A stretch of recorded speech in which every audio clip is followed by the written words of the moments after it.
आणि मागच्या 5 वर्षांचा जर आपण विचार केला तर मागच्या 5 निवडणुकांमध्ये भाजपचा स्ट्राइक रेट हा शिवसेनेपेक्षा जास्त राहिलाय आणि यंदाही भाजपचा स्ट्राइक रेट शिवसेनेपेक्षा जास्त राहणार का हा प्रश्न उपस्थित होतोय।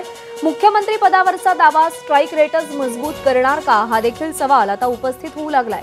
मुख्यमंत्री संख्याबळानुसार न ठरता चर्चेने ठरेल असं फडणवीसांनी म्हटलं होतं आणि त्यामुळे स्ट्राइक रेटची चर्चा आता सर्वाधिक रंगताना दिसतेय।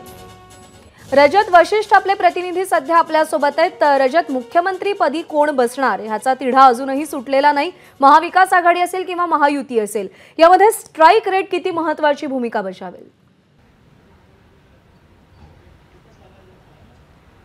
नक्कीच प्रज्ञा, दोन्ही आघाड्या असतील, मुख्यमंत्री कोण होईल याचा निर्णय कुठे संख्याबळानुसार तर कुठे स्ट्राइक रेटनुसार होईल अशी शक्यता आहे।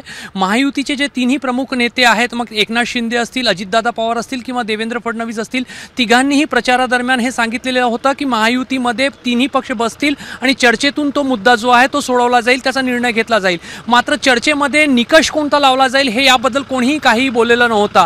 भाजप महायुतीमध्ये सर्वाधिक जागांवर निवडणूक लढवणारा पक्ष आहे, त्यामुळे स्वाभाविकरित्या त्यांच्या जागा जास्त निवडून येतील, त्यामुळे संख्याबळानुसार तो निर्णय जो आहे तो होणार नाही अशी शक्यता जास्त आहे। मात्र स्ट्राइक रेट म्हणजे जेवढ्या जागा लढवल्या त्यामध्ये किती टक्के जागा तुम्ही निवडून आणल्या त्या स्ट्राइक रेटनुसार तो निर्णय होऊ शकतो। जर आपण गेल्या 5 निवडणुकांचा आकलन केला 1999 पासून तर 2019 पर्यंत, तर नेहमीच भाजपचा स्ट्राइक रेट जो आहे तो शिवसेनेपेक्षा खूप जास्त राहिलेला आहे। अगदी 2019 मध्ये भाजपने 152 जागा लढवलेल्या होत्या आणि त्यापैकी 105 जागा भाजपच्या जिंकून आलेल्या होत्या, त्यामुळे जवळपास 69% स्ट्राइक रेट जो आहे तो भाजपचा राहिलेला होता। तर शिवसेनेचा स्ट्राइक रेट तेव्हा 45% होता, कारण 124 जागा लढवून 56 जागांवर शिवसेनेचा विजय झालेला होता।